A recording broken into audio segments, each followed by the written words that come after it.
Grabando, creo. No sé si tienen dudas de una materia en específico. Por lo que yo sé, va a entrar a la prueba esfuerzo térmico, corte, columna y fatiga, ¿cierto?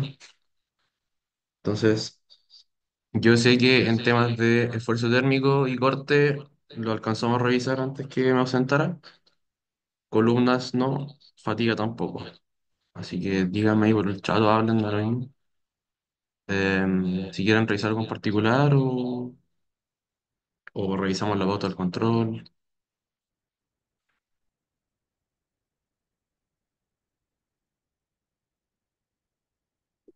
¿Podríamos revisar el ejercicio del control? Ya. Yo les subí la pauta como hace una hora, pero revisémoslo. Ya mira. Yo aquí tengo la pauta y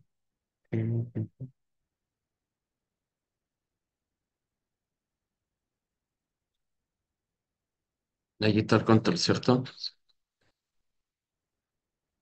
¿Quieren revisar los tres o uno en particular?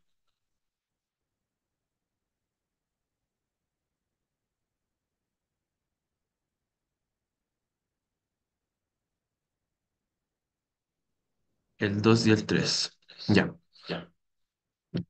Bueno, igual decirles que el uno estaba súper inspirado en uno que hicimos o que estaba en una ayudantía que era como una vía de un tren. Ya era como la metodología de hacerlo era súper parecido, pues lo pueden revisar con más calma. El 2 era más eh, inspirado, dijo Blake. Ya. Entonces, yo lo que hice fue mezclarle un ejercicio de corte con columna, pero realmente era el enunciado nomás que estaban juntos, porque los cálculos se hacían por separado, ¿cierto? Entonces, íbamos a analizar por un lado el aislador sísmico, que va a ser la parte de corte, y por otro lado la columna que está arriba, que iba a ser de columnas. Entonces, bueno, del enunciado había que sacar hartos datos, ¿cierto? Y los que no estaban en el enunciado estaban en las fotos de abajo. Vamos a partir con el de corte. Bueno, nos dicen que para el elastómero que irá entre las placas del aislador, su razón de Poisson es 0,3, ¿cierto? Ahí tenemos el primer dato. Que, em, mm,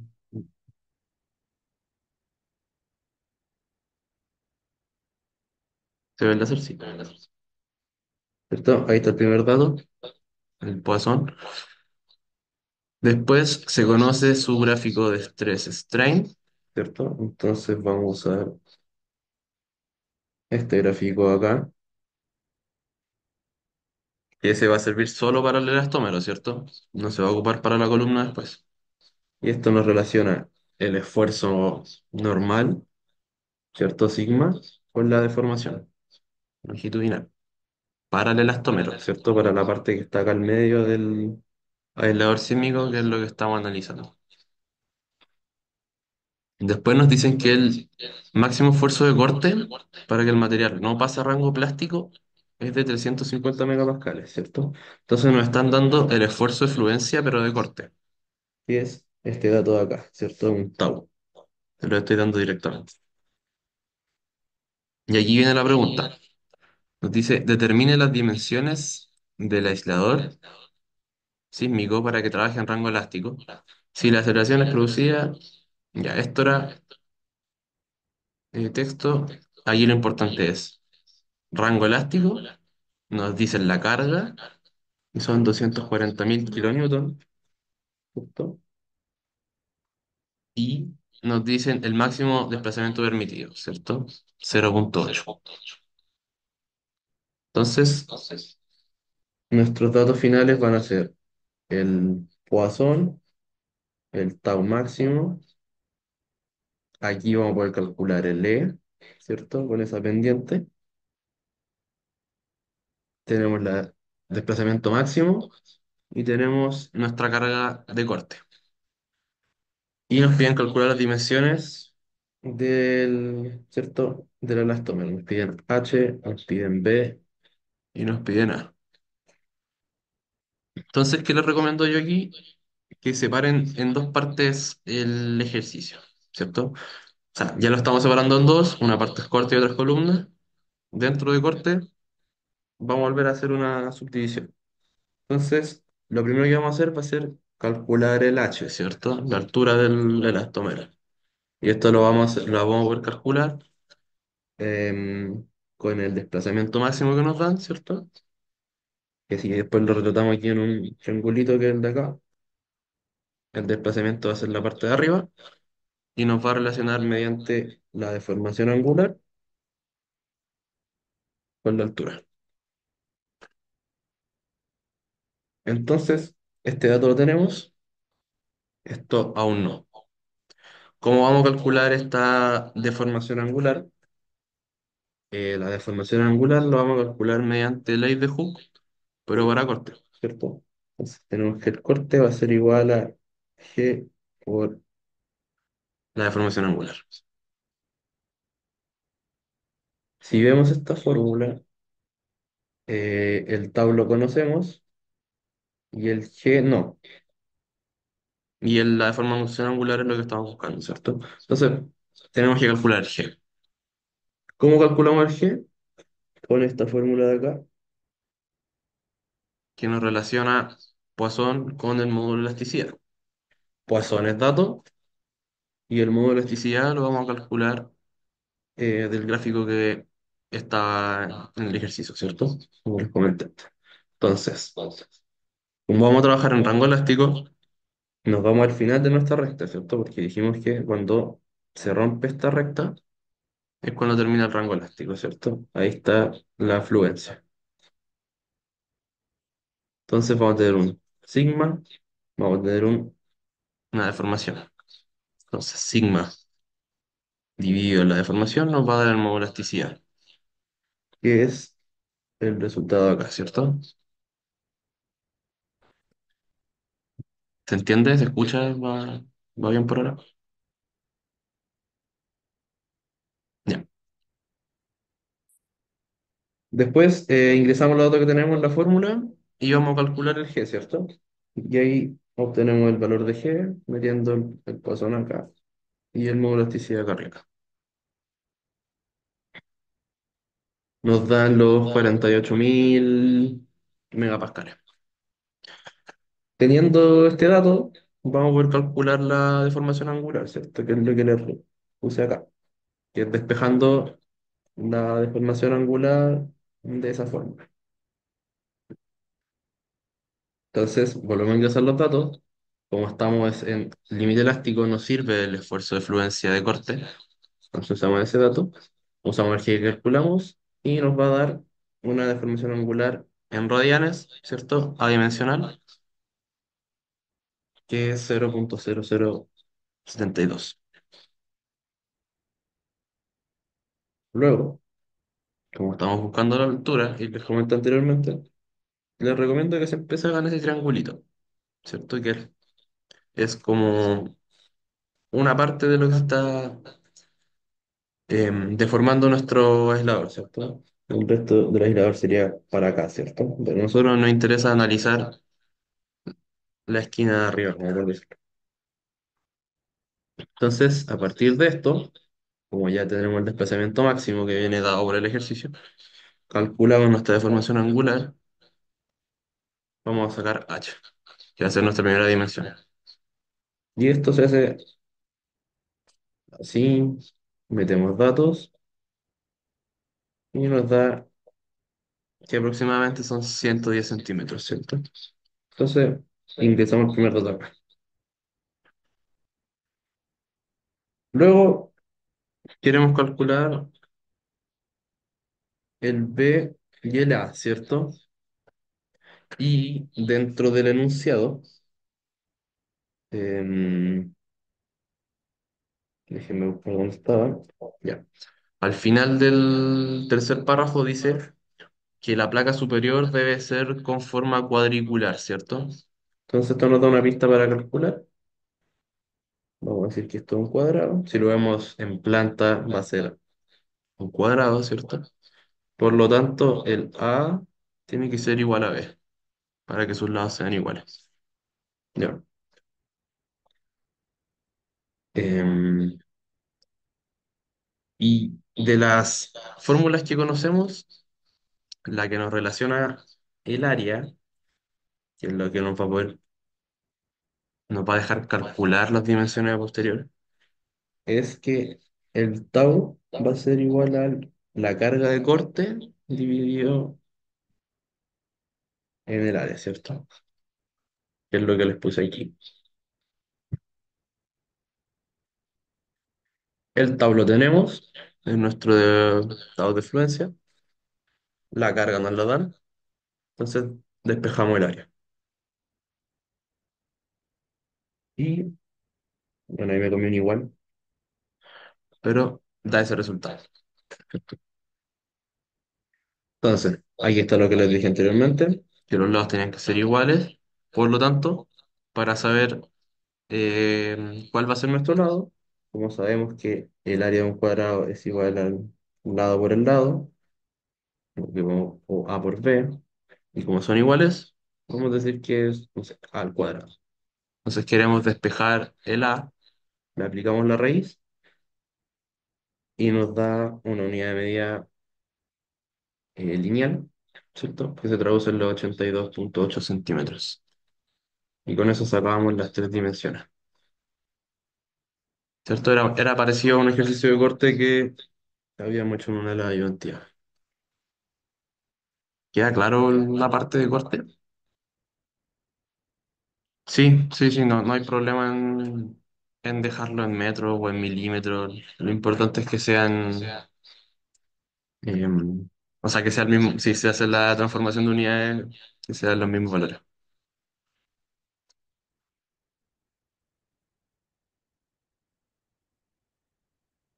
¿Sí?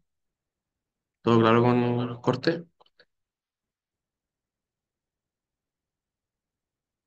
Ok, ya. Ahora vamos a pasar a columna. Yo igual después de revisar esto quiero hacerle como una pequeña resumen de lo que es la teoría de columna, porque hay como hartas variables metidas entre medio, ¿cierto? Entonces vamos a pasar a la segunda parte del ejercicio, que parte desde el párrafo 4, ¿cierto? Nos dice, para la columna de hormigón armado de sección rectangular. Y ahí nos están dando un dato. Esta es la sección, yo se las di, les di las medidas. Em, Conocemos su curva de Euler, ¿cierto? Que es la de acá arriba, curva de Euler. Em, Donde nos dicen que la relación de Feltés para el límite proporcional es de 80, ¿cierto? Entonces,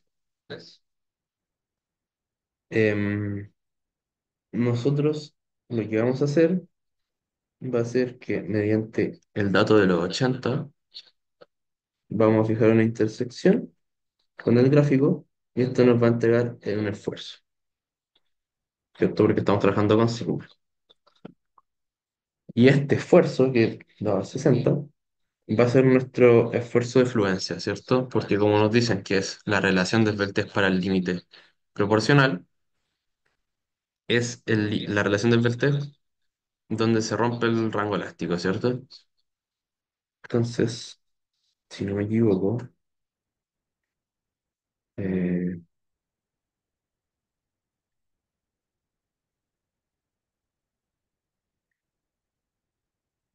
claro, acá lo tienen.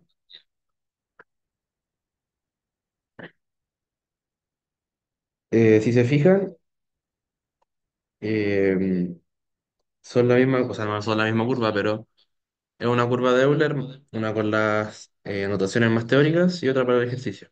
Entonces, si se fijan, de la relación de Peltés para la derecha, del límite proporcional para la derecha, nosotros vamos a estar trabajando en rango elástico, que es lo que nos interesa, ¿cierto? Entonces, teniendo esta relación de Peltés, podemos sacar nuestro esfuerzo de fluencia.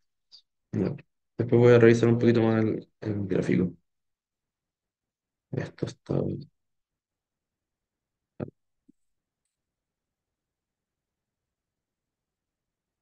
Sigamos. Luego, nos dicen que la columna se encuentra empotrada al aislador sísmico y que tiene un apoyo articulado en su otro extremo, ¿cierto?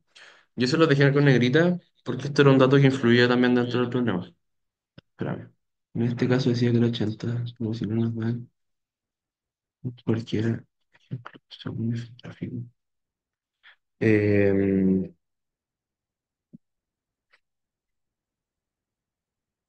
eh, eh, eh, eh. Es que generalmente les van a dar un dato para calcular esa relación de Feltet del límite proporcional, ¿cierto? Por ejemplo, em, les pueden dar, yo no lo hice, pero el profe les pudo haber dado, no sé, el gráfico de esfuerzo de formación, pero de la columna. Entonces lo que ahí ustedes tuvieron que haber hecho es sacar este esfuerzo y meterlo en el gráfico. Acá los valores no van a dar porque son para materiales distintos, pero teniendo ese esfuerzo, ustedes van a la curva y bajan. Y ahí les va a dar esa relación de Feltre. Esta es otra forma de poder calcularla. Pero generalmente uno de los dos es dato.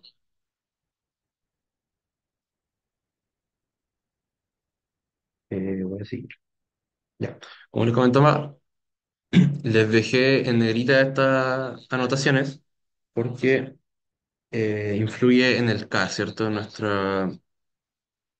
El K era el que iba a determinar la longitud efectiva de nuestra columna, dependiendo de su apoyo. Y como yo les dije que tenía un empotrado, ¿cierto? Y otro articulado, nos daba un K de 0,7. Eso está dentro de los apuntes de la ayudantía, por si lo quieren revisar después. Aparecen los cuatro valores más típicos, que son para cuando hay dos empotrados, cuando un lado está libre, cuando hay dos articulados, y el caso que les puse en el ejercicio. Ya, entonces aquí vamos a tener otro dato. Y nos piden calcular la longitud que debe tener la columna para que cumpla con las condiciones de columna ideal, ¿cierto? Columna ideal al final se traduce en que tenemos que trabajar en un rango elástico. El resto porque seguramente el profe les dio como una lista de condiciones para que sea una columna ideal. La mayoría son para facilitar los cálculos, ¿cierto? De que la carga se produce como en el medio de la columna, que se pandea por un lado. Pero la que realmente nos interesa es que tiene que estar en rango elástico. Entonces, aquí la fórmula que tenían que usar es la fórmula de Euler, que es la de acá, que es la generalizada teniendo en cuenta los apoyos, ¿cierto? Si le sacan este K, no están teniendo en cuenta los apoyos y eso sí influye en el cálculo. No es lo mismo aplicarle una carga a una columna que está empotrada que tiene un extremo libre, ¿cierto? Se van a comportar de forma distinta. Entonces usamos esta fórmula. Ya. Si se ponen a analizar directamente, muchos datos no tienen, ¿cierto? Necesitan y solo tienen este, este no y este tampoco. Entonces hay que calcularlos. Siempre que les den la sección, intenten calcular las constantes, o sea, no constantes, las propiedades geométricas que nos entrega esta sección, ¿cierto? Que van a ser la inercia y el área. Y son los cálculos que les puse acá, cálculos geométricos. Entonces, teniendo esta sección, primero calculamos el área, que es un dato que nos puede servir, y después hay que calcular la inercia para los dos ejes, ¿cierto? Entonces tenemos un eje X y un eje Y, porque nosotros no sabemos cómo está puesta nuestra columna, ¿cierto? Entonces tenemos que diseñar o calcular